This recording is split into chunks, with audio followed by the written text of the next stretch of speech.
سبحانك لا علم لنا إلا ما علمتنا إنك أنت العليم الحكيم. اللهم انفعنا بما علمتنا وعلمنا ما ينفعنا وزدنا علما. أعوذ بالله من الشيطان الرجيم. بسم الله الرحمن الرحيم. إن الذين كفروا سواء عليهم أأنذرتهم أم لم تنذرهم لا يؤمنون. آیت کا ترجمہ یہ ہے ان الذین، تحقیق کے وہ لوگ، کفروا، جنہوں نے کفر کیا، کافر ہوئے، سواء، برابر ہے، علیہم، ان پر، اَأَنذَرْتَهُمْ، اے محمد صلی اللہ علیہ وسلم آپ ان کو ڈرائیں، ام لم تنذرہم، یا آپ ان کو نہ ڈرائیں، لا یؤمنون، کہ یہ ایمان نہیں لائیں گے. یہ آیت کا ترجمہ ہے. اس آیت کے متعلق تفسیر اور تشریح سے پہلے یہ بات سمجھ لیں. امام ضحاک رحمۃ اللہ علیہ فرماتے ہیں یہ آیت ابو جہل اور ابو جہل کے قبیلے کے 5 اشخاص کے بارے میں نازل ہوئی ہے. امام ضحاک یہ تابعین میں مفسر ہے. کہا کہ ان کے متعلق یہ نازل ہوئی ہے کہ یہ ایمان نہیں لائیں گے، کہ ان کے دلوں پر مہر لگ چکی ہے، جس کی تفصیل ابھی آگے آئے گی کہ مہر کیا ہے جس کی وجہ سے یہ ایمان نہیں لا رہے. اور امام کلبی رحمۃ اللہ علیہ فرماتے ہیں کہ یہ آیت یہودیوں کے بارے میں نازل ہوئی ہے کہ یہ منافق ہی رہیں گے، یا پکے ٹھکے منافق رہیں گے یا پکے ٹھکے کافر رہیں گے، ایمان نہیں لائیں گے سوائے چند کے جو ایمان لے آئے. تو یہ اس میں ایک بات ہوئی کہ یہ آیت نازل کن اشخاص کے متعلق ہوئی ہے. امام ضحاک رحمۃ اللہ علیہ نے فرمایا کہ یہ ابو جہل اور اس کے 5 ساتھیوں کے بارے میں ہے جو سرداران تھے قریش کے اور ایمان نہ لائے. اور امام کلبی نے فرمایا کہ یہودیوں کے بارے میں ہے. دونوں مراد ہو سکتے ہیں جیسے کہ اب میں آگے بتاؤں گا. تو ایک بات تو اس میں یہ ہے. دوسری بات جو اس میں ہے وہ یہ ہے کہ آیت کی تفسیر کیا ہے، تشریح کیا ہے، اللہ جل شانہ آیت میں کیا فرمانا چاہتے ہیں. اللہ ترجمہ کیا ہے کہ وہ لوگ جو کافر ہیں، اے نبی جی ان کے حق میں برابر ہے کہ آپ ان کو ڈرائیں یا نہ ڈرائیں، یعنی آپ ان کو تبلیغ کریں یا نہ کریں، یہ ایمان لانے والے نہیں. اب اس بات کو سمجھ لیں. سورہ بقرہ کی آیت جب شروع ہوئی ہے الذین یؤمنون بالغیب سے، تو قرآن کے بارے میں اللہ جل شانہ نے فرمایا ذالک الکتاب لا ریب فیہ ھدی للمتقین، یہ کتاب ہے اس میں کوئی شک نہیں، یہ متقین کے لیے ہدایت ہے. اب متقین وہ لوگ تھے جن کی تفسیر بیان ہوئی 5 صفات جن کے اندر ہیں. اب قرآن کے نزول کے بعد انسانیت اللہ کے رسول کے زمانے میں 3 گروہوں میں تقسیم ہو گئی. قرآن کا نزول جب شروع ہوا تو انسانیت 3 گروہوں میں تقسیم ہوئی. پہلا گروہ جنہوں نے قرآن کی ہدایت کو سمجھا، سنا، سمجھا، مانا اور اس پہ ہدایت انہوں نے حاصل کی. پہلا گروہ تو وہ تھا، یہ مسلمان ہوئے، ایمان والے جن کی یہ 5 صفات بیان ہوئی. دوسرا گروہ وہ لوگ رہے جنہوں نے واضح طور پہ انکار کر دیا، ہم نہیں مانتے ہی نہیں، صاف ستھرا انکار کر کے مقابلے پر آ گئے. یہ لوگ ہیں کافر. یہ کافر ہوئے. اس آیت میں انہی کا تذکرہ جیسے میں نے بتایا، ابو جہل اور اس کے ساتھی. ایک گروہ وہ رہا جن کی اتنی جرت تو نہیں ہوئی، نہ ہی ان میں اتنی دلیری تھی کہ وہ واضح طور پر انکار کرتے ہیں، البتہ ظاہری طور پر تو اپنے آپ کو مومن شو کیا، مومن ظاہر کیا، اندرونی طور پر کافر رہے. قرآن کی اصطلاح میں ان کا نام منافق رکھا گیا. قرآن کی اصطلاح میں ان کا نام منافق رکھا گیا.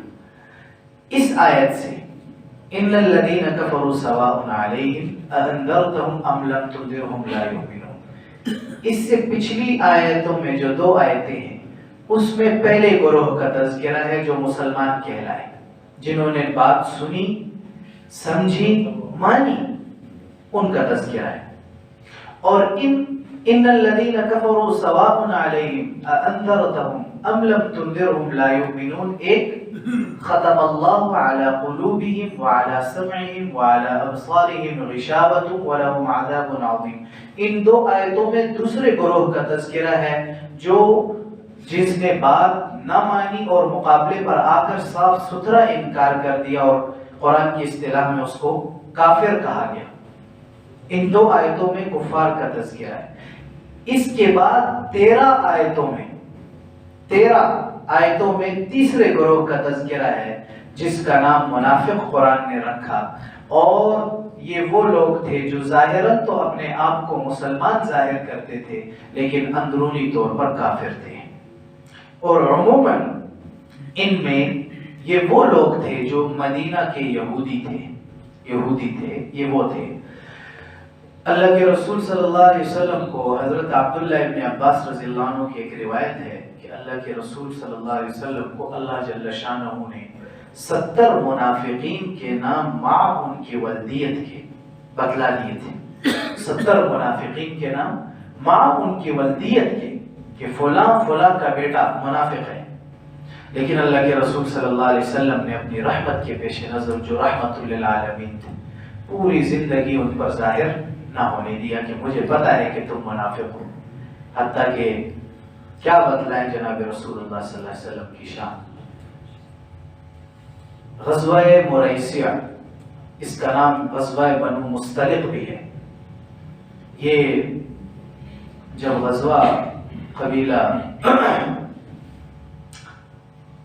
حضرت جویریہ رضی اللہ عنہ ام المومنین ہیں، ان کے والد حارث بن زرار بن حارث، انہوں نے ارادہ کیا کہ اللہ کے رسول اور صحابہ پر حملہ کرتے ہیں۔ اللہ کے رسول کو خبر ہوئی، خود حملے کے لیے تشریف لے گئے، صحابہ ساتھ تھے۔ واپسی میں جنگ ہوئی، کئی جو ہے اللہ جل شانہ نے فتح بھی دی۔ حضرت جویریہ اور دیگر تقریباً 100 کی تعداد میں باندیاں اور غلام بن کر آئے۔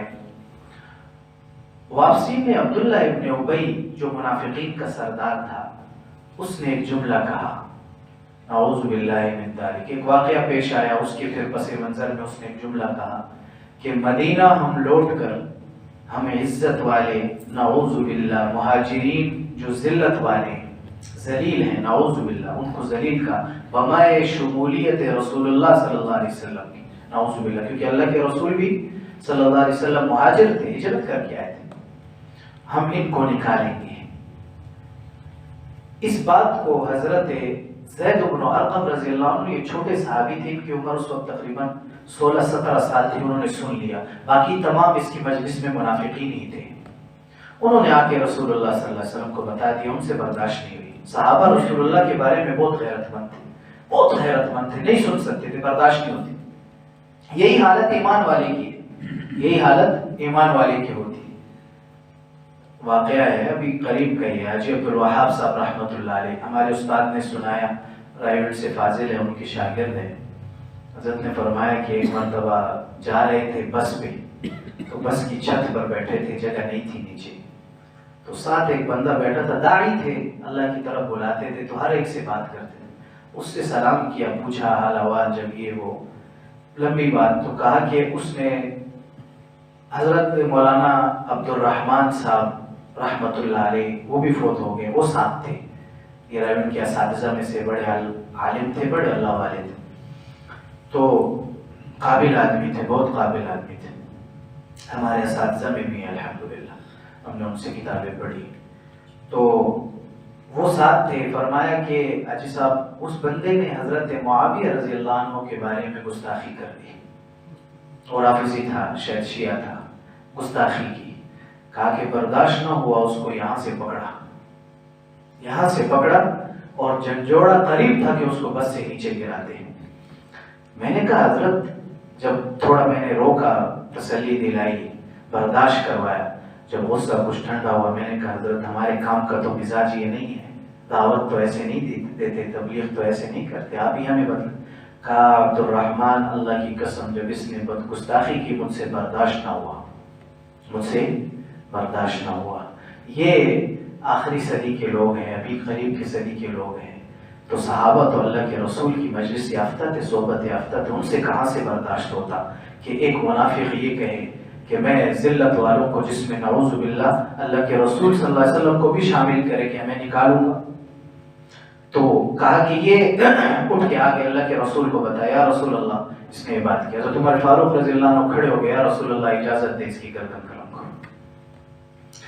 میں بتلانا یہ چاہتا ہوں کہ اللہ کے رسول منافقین کے بارے میں بھی نرم تھے۔ زید بن ارقم کی بات نہ مانی کہ ہو سکتا ہے 3 مرتبہ کا زید، ہو سکتا ہے کہ اس نے کچھ اور کہا ہو سکتا ہے تم نہ سمجھ سکے ہو۔ کہا نہیں یا رسول اللہ یہی جملے کہے ہیں، یہی بات کہی ہے۔ حضرت تم پھر حتیٰ کہ زید بن ارقم کی بات کو اللہ کے رسول نے چھوڑ دیا اور عبداللہ ابن ابی کو بلایا، جب سب کو روانہ کر دیا لشکر کو، اس کو بلایا، کہا تو نے بات کہی ہے، اس نے جھوٹی قسمیں کھائی، میں نے نہیں کہی ہے۔ کہا ٹھیک ہے روانہ کر۔ تو منافقین کی حالات کے پتہ ہونے کے باوجود جناب رسول اللہ صلی اللہ علیہ وسلم رحمۃ للعالمین نرمی کا، تو کہا کہ بدلہ میں یہ رہا تھا کہ اگلی 13 آیتوں میں ان منافقین کے تذکرے ہیں، ان منافقین کی حالت بیان ہوئی ہے۔ تو خلاصہ سبق کا یہ ہے کہ آیت نازل ہوئی ہے، امام ضحاک فرماتے ہیں کہ ابو جہل اور اس کے 5 ساتھیوں کے بارے میں، اور امام کلبی نے فرمایا کہ یہود کے بارے میں نازل ہوئی۔ خلاصہ یہ رہا کہ پچھلی 2 آیتیں الذین یؤمنون بالغیب ویقیمون الصلاۃ ومما رزقناہم ينفقون والذین یؤمنون بما انزل الیک وما انزل من قبلک وبالآخرۃ هم یوقنون۔ یہ تو اس گروہ کے بارے میں ہے جس نے بات سنی، مانی اور اپنا سب کچھ لٹا دیا، مسلمان ہو گئے۔ یہ جو 2 آیتیں ہیں ان الذین کفروا سواء علیہم اانذرتهم ام لم تنذرهم لا یؤمنون ختم اللہ علی قلوبہم وعلی سمعہم وعلی ابصارہم غشاوہ ولہم عذاب عظیم۔ یہ اس گروہ کے بارے میں ہے جس نے بات نہ مانی اور مقابلے میں آ گیا اور صاف انکار کیا۔ زیادہ تر اس میں مشرکین کفار تھے، مشرکین عرب۔ اگلی 13 آیتوں میں اس کے بعد جو 13 آیتیں آئیں گی اس میں منافقین کا تذکرہ ہے جنہوں نے ظاہراً اسلام ظاہر کیا اور اندرونی طور پر کافر تھے۔ اب آ جائیں آیت کی طرف۔ ان الذین کفروا، کفر کس کو کہتے ہیں؟ کفر کہتے کس کو ہیں؟ دراصل عربی میں کفر کہتے ہیں چھپانے کو، کسی بھی چیز کو چھپایا جائے اس کو کفر کہتے ہیں۔ اسی لیے قرآن کریم میں ناشکری کے لیے کفر کا لفظ استعمال کیا گیا ہے۔ ناشکری کے معنی میں بھی جو شکر نہیں کر رہے ان کے لیے کفران کا لفظ استعمال کیا گیا۔ کیوں؟ جس بندے پر نعمت اور احسانات کیے جائیں اور وہ بات نہ مانے تو گویا کہ یہ اس احسان کے بدلے کو چھپانے والا ہے، اس وجہ سے اس کو کفران کا لفظ اس کے لیے استعمال کیا گیا۔ تو کفر کہتے ہیں چھپانے کو۔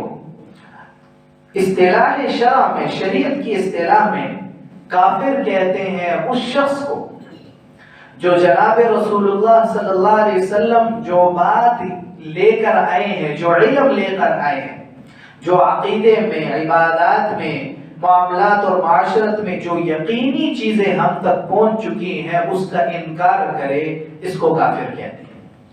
جناب رسول اللہ صلی اللہ علیہ وسلم جو دین لے کر آئے ہیں، جو علم لے کر آئے ہیں اور وہ باتیں ہم تک یقینی طور پر پہنچی ہیں، یہ جملہ لازمی ایڈ کرنا ہے، یہ ضرور شامل کرنا ہے کہ وہ باتیں ہم تک یقینی طور سے پہنچی ہوں، کیونکہ جو باتیں ہم تک یقینی طور سے نہیں پہنچی اگر کوئی اس کا انکار کر دیتا ہے تو وہ کافر نہیں ہوتا۔ تو جو باتیں جناب رسول اللہ صلی اللہ علیہ وسلم جو دین لے کر آئے ہیں اور وہ علم اور وہ دین ہم تک یقینی طور سے پہنچا ہے، اس کا انکار کرنے والا کافر ہے۔ یہ ہے کفر کی اصطلاحی اور شرعی تعریف۔ اس میں وضاحت ہے لیکن وہ آپ حضرات کی مجلس کی بات نہیں ہے، وہ علماء کی مجلس کی بات ہے کہ کفر کی کیا اور قسمیں ہیں اور بھی چیزیں ہیں، وہ اس مجلس کی بات نہیں۔